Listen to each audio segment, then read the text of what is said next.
The content editor arranges your page into rows and columns. This is important for the responsive nature of your website, as columns can be stacked on each other vertically as screen size decreases. You can move rows by opening the row menu, then selecting up or down to move the row within the page.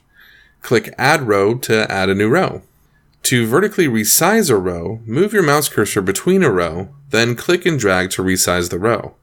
You can add a column to a row by opening the row menu, then selecting Add Column. You can add up to 4 columns per row. You can resize columns by moving your mouse cursor between them, then dragging to resize. A column can only be deleted if it does not contain any widgets. If the column is empty, just click the red X to delete it. Widgets are placed inside columns and can be easily moved by dragging and dropping them into different columns or rows.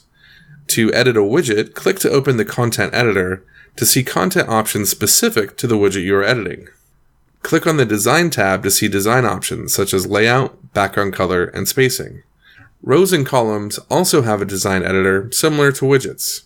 Just open the row menu and click Edit Design to change the row background and other design options. Right-click on a widget to open the context menu, where you can select additional options such as copy-paste, alignment, or to hide the widget by device. All changes you make here are local changes that apply only to this widget. To change styles for multiple widgets at once, you'll want to edit the global design settings for your site. We'll cover this in the next lesson.